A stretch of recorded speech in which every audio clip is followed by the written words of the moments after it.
Welcome to Solutions, where listening will leave you inspired by solutions to issues you or others you know may be struggling with in the public education system today. I am Olivia Wall, and I am so excited to welcome my guest, Greer Meister. Let me tell you a little bit about Caitlin. Greer Meister is a specialist in strengths-based learning, giftedness, and neurodiversity-affirming practices. She is a mom of two and the founding director of the Greer Meister Group Educational Consultancy, as well as Joyfully Learning, a New York City-based private tutoring practice. I'm thrilled to welcome you as a guest on Solutions, Caitlin. Thank you so much for having me. I'm so happy to be here. Well, I'm excited to have you for many, many reasons. One, primarily, addresses the issue that I have been seeing for many years, and that is that the school systems in general are stretched so thinly that students with extra needs, whether it's striving to thriving, really are struggling to get the one-on-one attention that they need. And you are the solution broadly, but you are the founding director of Joyfully Learning and the Greer Meister Group. So those two things in one. I'm thrilled to have you and your brilliance shared with my listeners. And my favorite piece that you have on your website is that you built your practice on a simple yet essential premise. Kids learn best when they're having fun. Yes, indeed. I believe that with everything in me. Yeah. And it's so interesting too, because when you say something like that, kids learn best when they're having fun. It seems so simple. We all nod our heads and we go like, yeah, totally. Yeah. And yet it's not what's happening in so many of our learning spaces. So how do we wind up with that disconnect that if you talk to any individual parent or educator and say that, they go, yeah, of course. And yet when we get into the larger scale learning space, it isn't what's happening. It's not. And, I also think it's really important to name what inspires us as educators, because I know you are also an educator with your own children and in general as an educational consultant. Who is an educator that has inspired you over the years? So if this was hard, there's so many people I want to call out. I've been very lucky to have some amazing educators, but the person I'm going to talk about is a professor I had in college. I went to Wesleyan University, and an amazing professor named Carl Scheibe.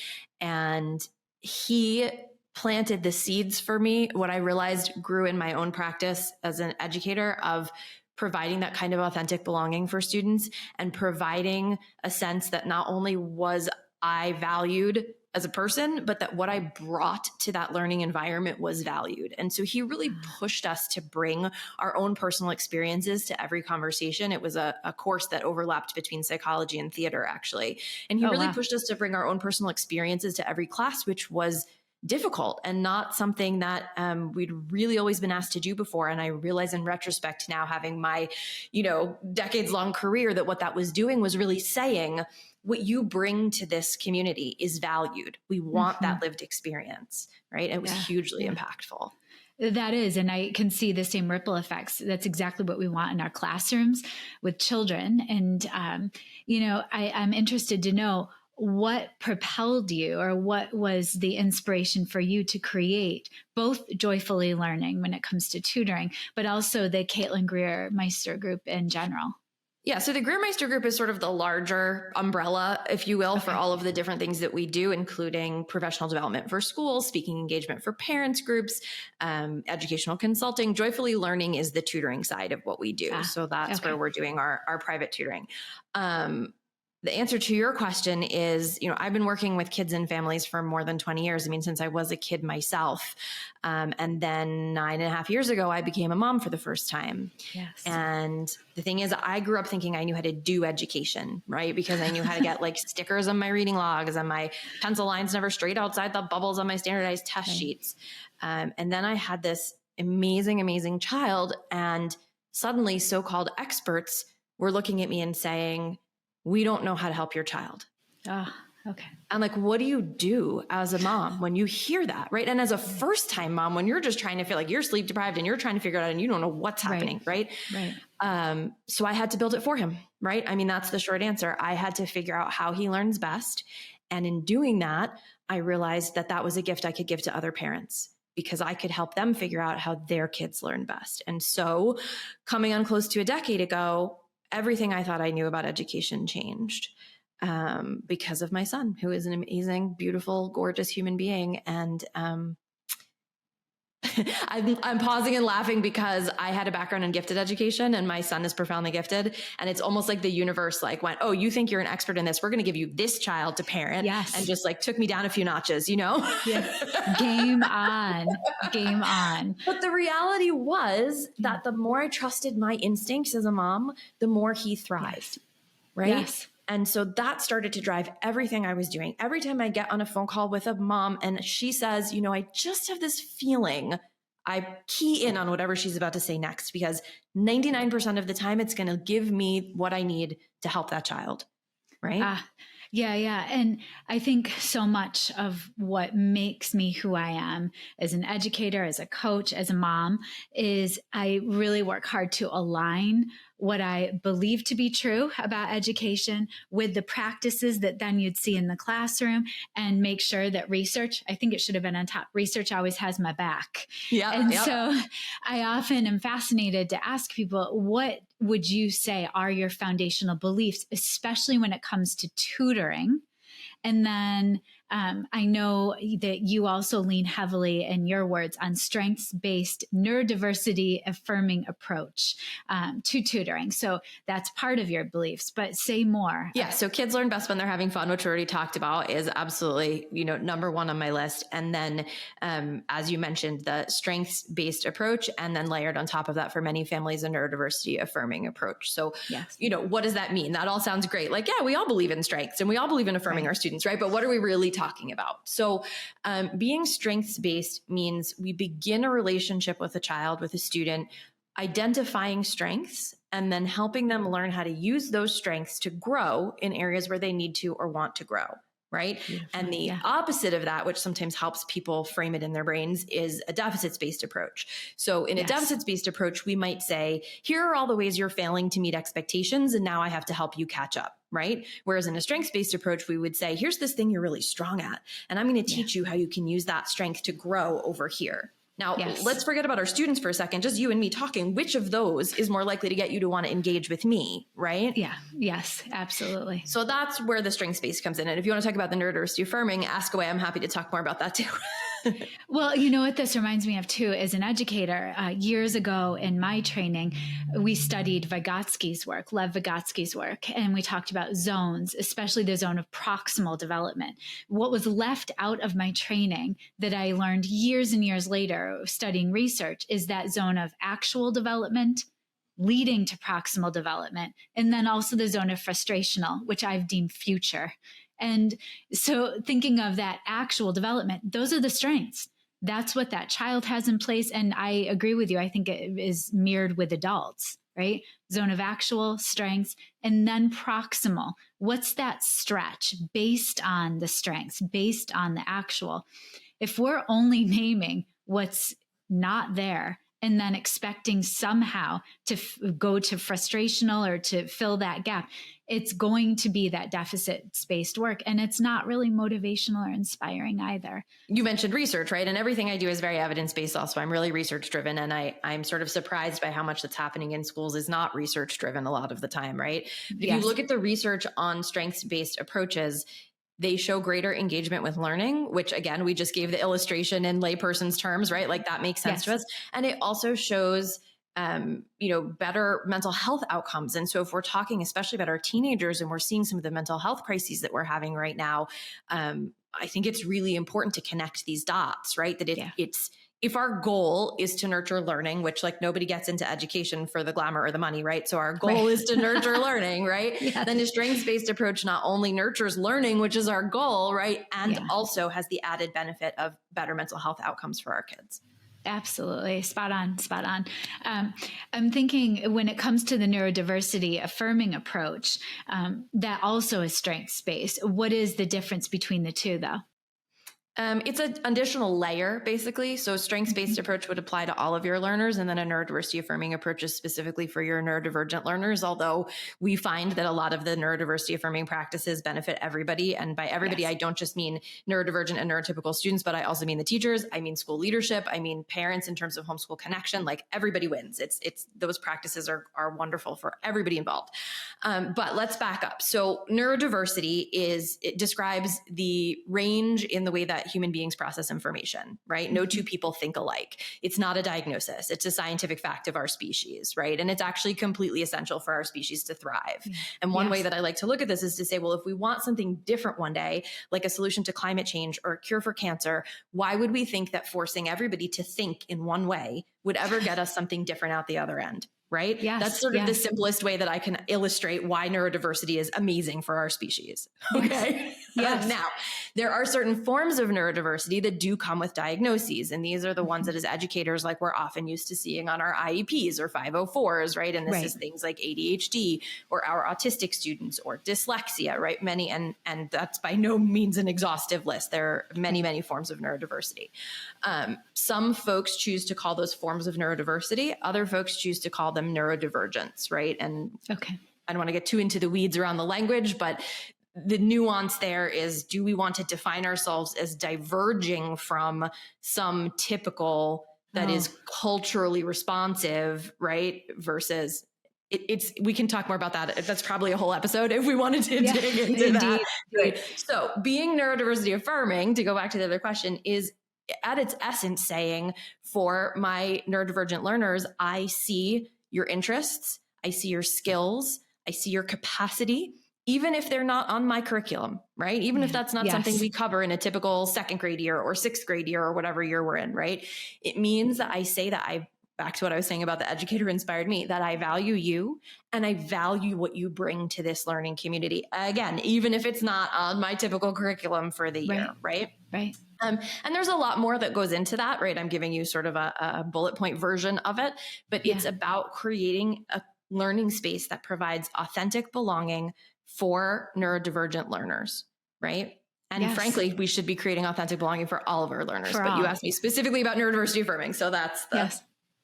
Yeah, it's being seen, it's being heard, and feeling wanted.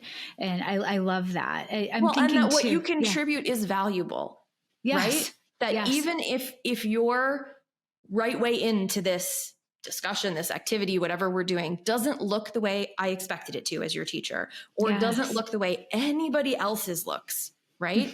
It's still valuable here. Yes. It's huge. And I'm fascinated to know, with the tutoring practice, what gaps in public education, or what are your most in-demand services that you are finding?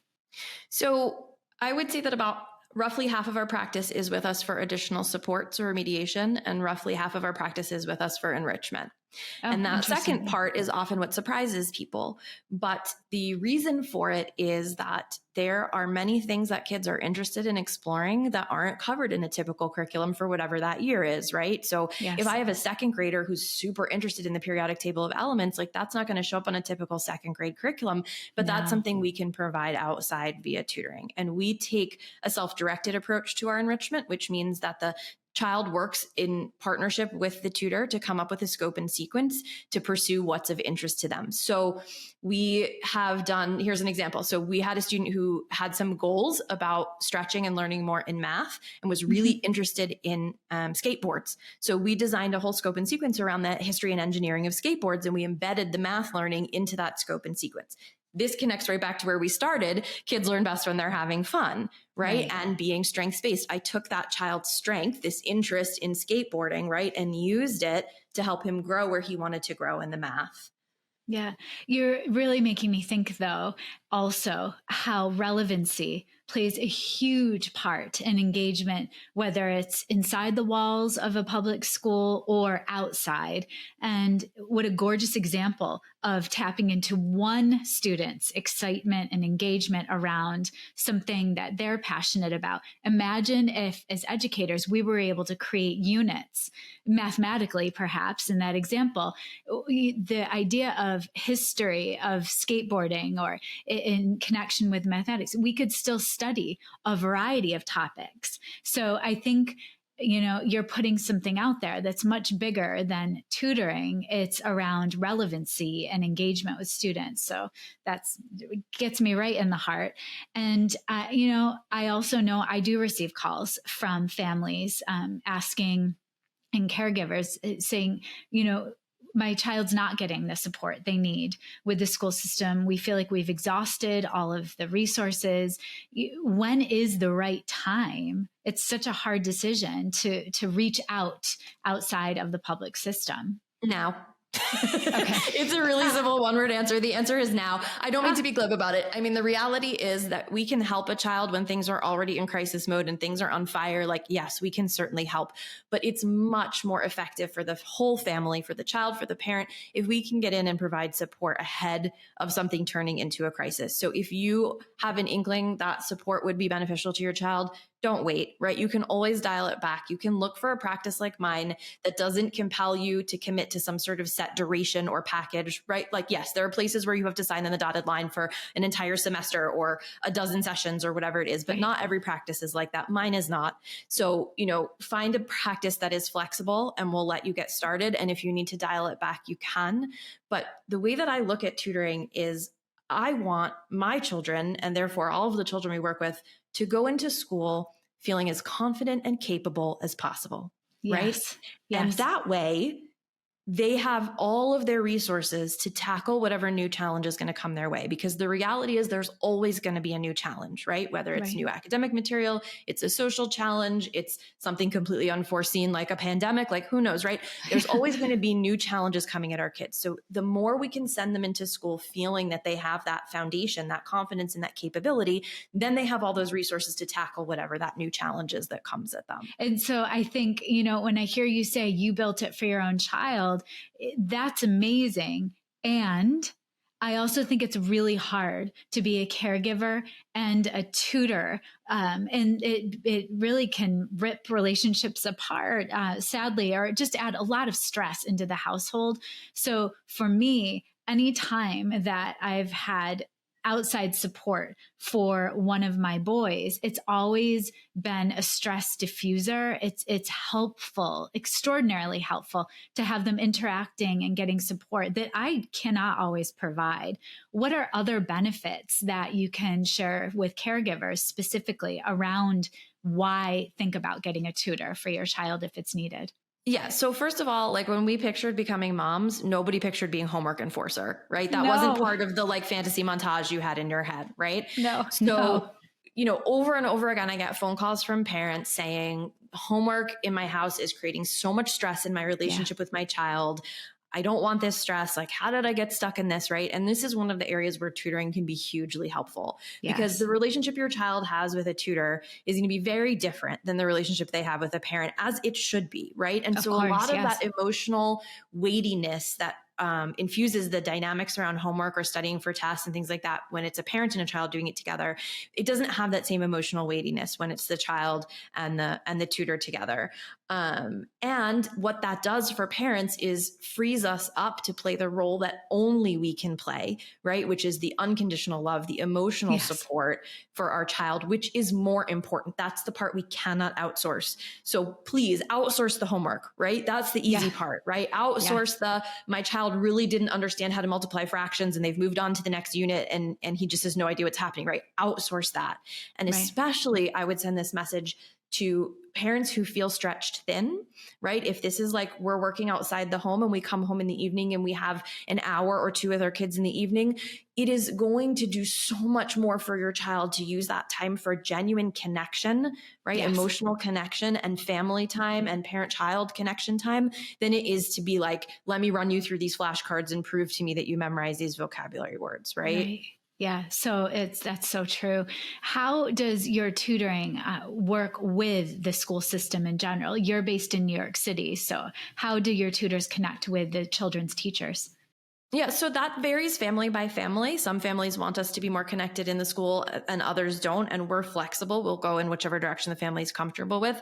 My outlook is I'm part of a team, right? Like, let's imagine your child's name is Sarah. I am on Team Sarah, and Sarah's teachers are on Team Sarah, and any other practitioners, if Sarah has an OT or an SLP, anything else, like we are Team Sarah. So the Yes. more that all of us can be in communication and functioning as a team, the more Sarah thrives, right? That's my attitude. So anytime a family wants us to be involved with a school or a teacher wants to talk to us, I am there. I love that, right?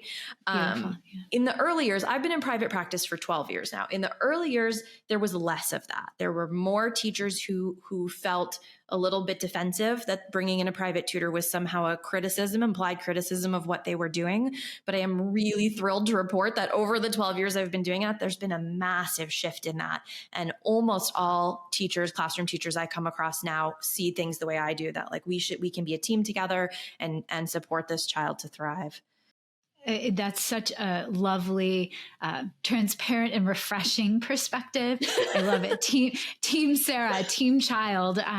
And, we're all in this together. I always think of that notion that children can never be loved too much, cared for too much. So the more support they have, without, helping them to thrive independently, because that's the ultimate goal with any extra support, that thriving, in everything they're interested in outside of the school, but inside the school too.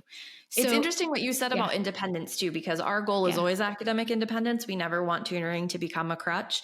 And one of the areas where I find there is a new focus and interest, and it's a great thing, is executive functioning.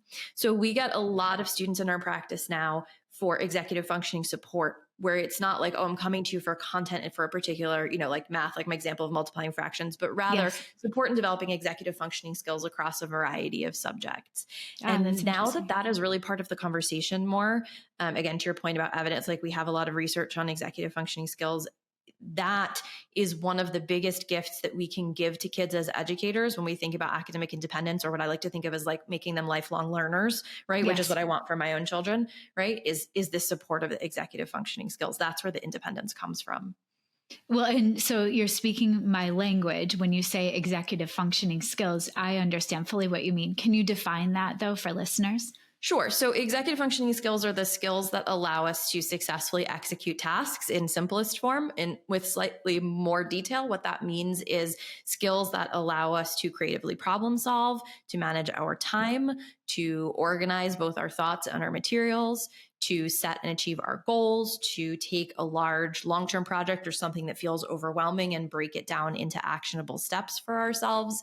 And the big buckets of executive functioning would be cognitive flexibility, which is that problem solving piece, impulsivity or like impulse control in the sense of ignoring or mitigating an impulse to focus on what is most relevant to what I'm trying to accomplish, and working memory, right? So working memory is huge. And I don't know how deep into the weeds you want to get with that, but when we see in terms of our kids' success in classroom settings, working memory is one of the biggest aspects. It's like when I go and do PD for faculty, this is one of the things that we talk about.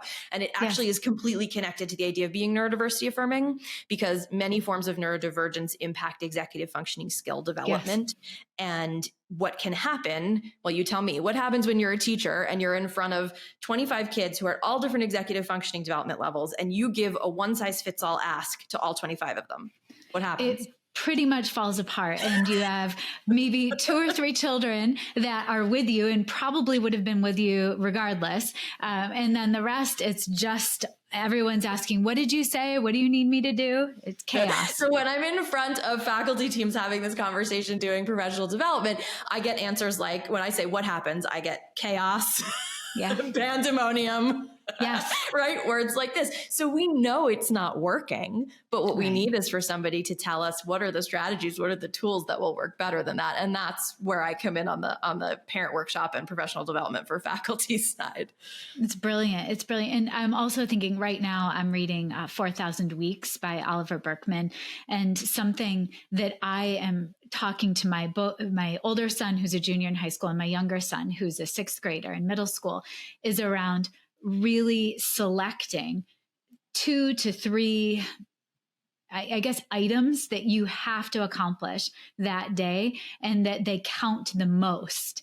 And it could be something that's hard, but if we're working on developing executive functioning skills with our children, ultimately then they can be adults and even teenagers that are able to discern between what counts the most out of all of these directions I'm receiving. What tasks do I have to complete? So I think as adults, we can say executive functioning is something that children struggle with. I think it's something grown-ups struggle with as well, so I could see that benefiting the whole family, all involved, to have some education around executive functioning. So I love that you said that, because one of the things that I think is really important is sometimes where an adult's executive functioning and a child's executive functioning intersect, the adults will often expect, maybe they don't realize they're doing it, expect the child to adjust or be flexible, right? Yeah. When in fact, the adult has gone through the phases of executive functioning development already that the child is still going through. And so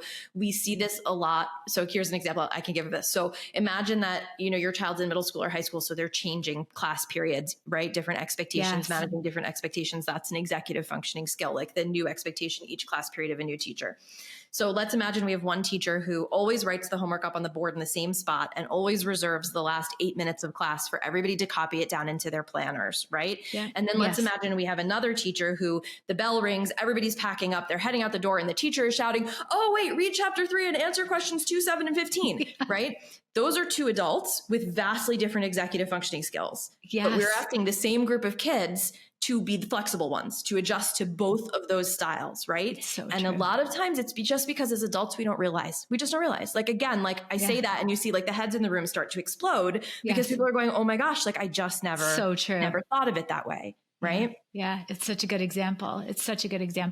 And because you've been on this tutoring journey for years now, I love to hear stories about children and their caregivers that you've impacted. So share a story about a student or a tutoring or a child that surprised you based on your services and support. So I had a family come to me with a middle schooler, and the parents were sure that they were going to frighten me off, right? That they were going to tell me things that like, they were just so sure that this child was broken, right? And that there was just no way to help.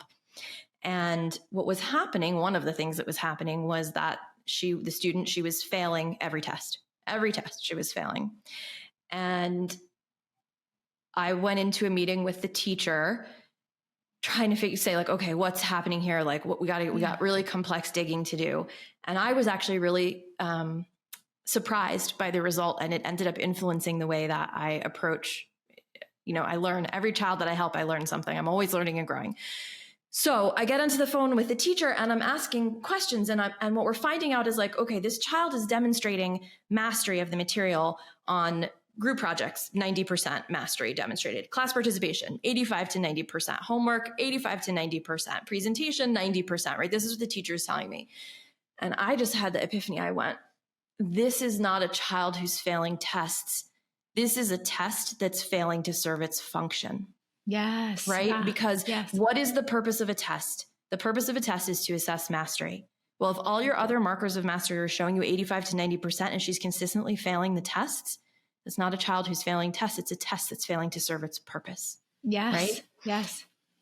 Well anyway, said. This was a family. I'm making this a longer story than it needs to be. This is a family who at the end of this process with us, literally in tears, the mother said to me, "You changed our life." I'm a little teary every time I tell this story. This is why I do the work that I do, because this is a family that came to me convinced that their child was broken. Yeah. Right. And in the end, it was just the test was failing to serve its purpose. Right. Mm-hmm. For reasons, testing, anxiety, and other things that were going on. Right. And with that, we change a child's life.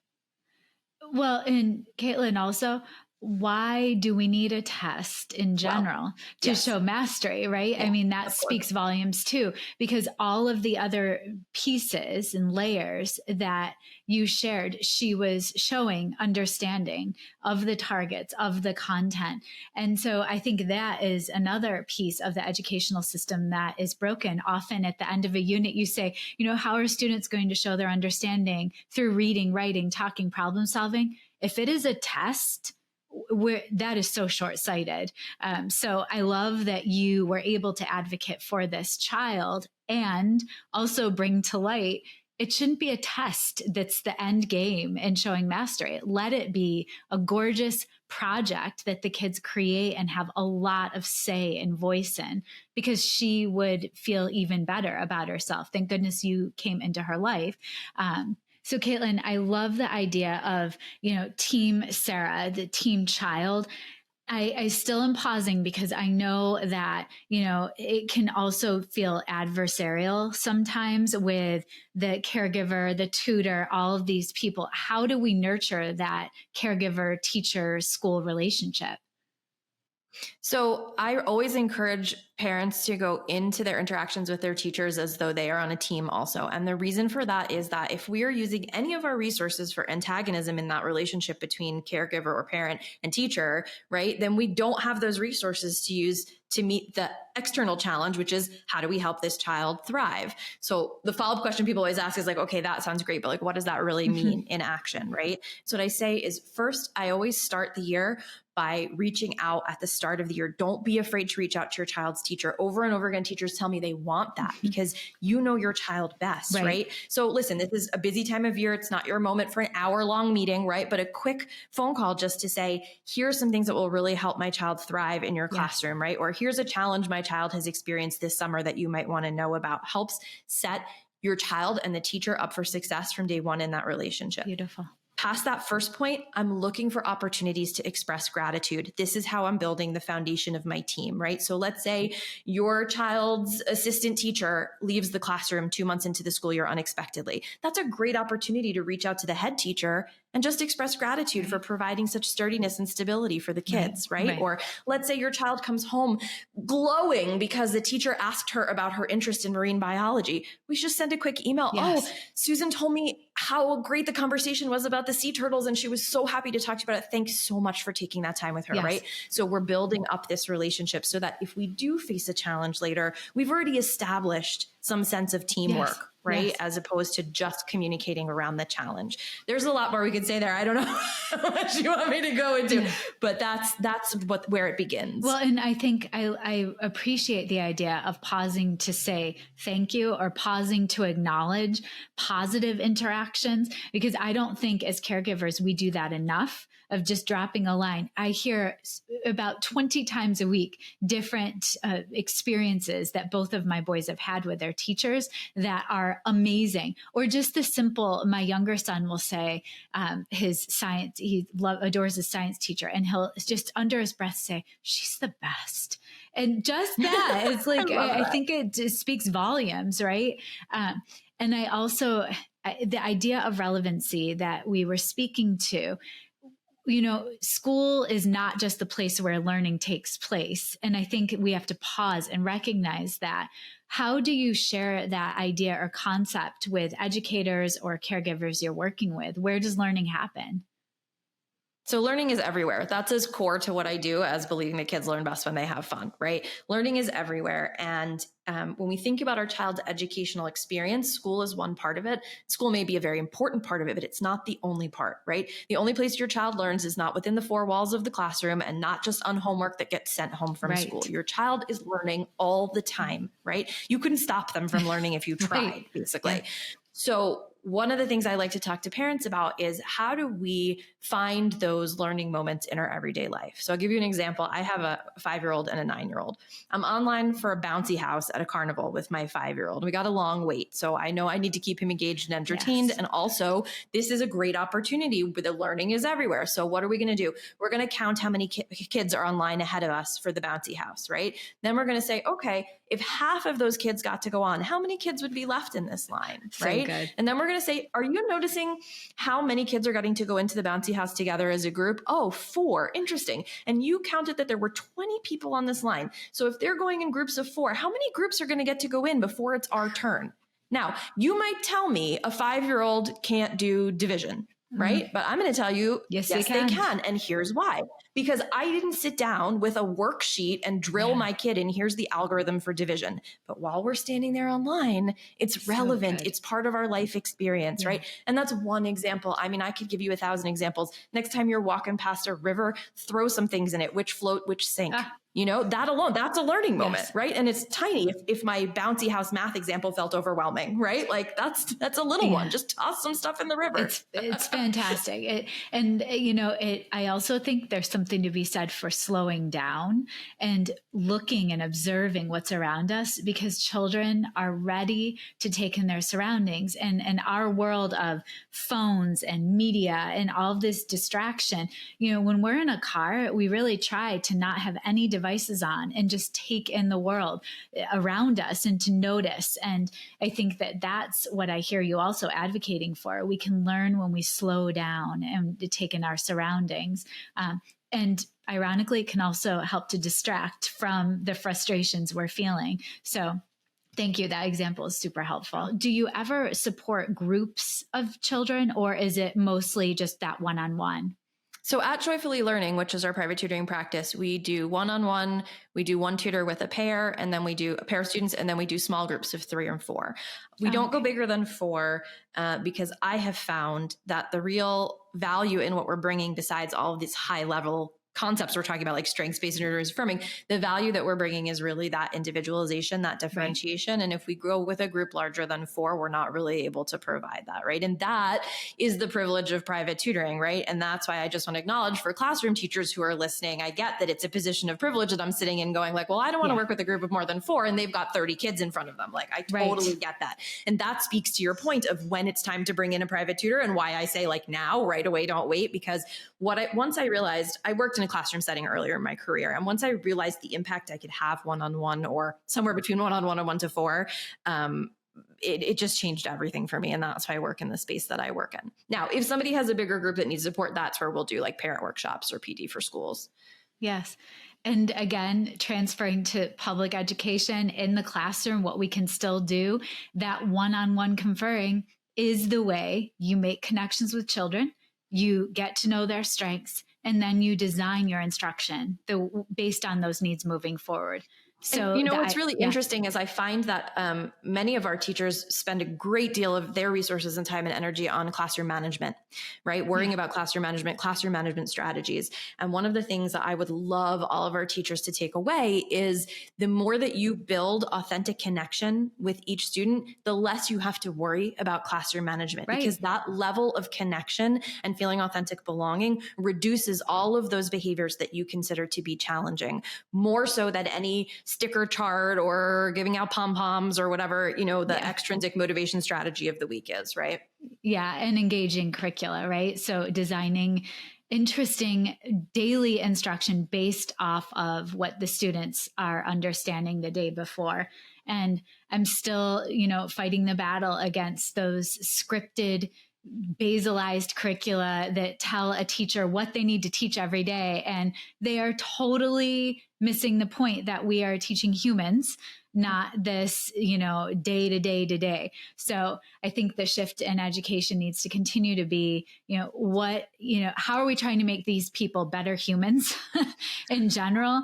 And how are we going to make the topics they're studying relevant and exciting, connected to the content? And so that engagement goes up, behavior issues go down, and we can really scoop kids up. And I know that there's such a need for what you're doing, and that's why it's such an honor to have your voice in the mix. And I appreciate you as a teacher.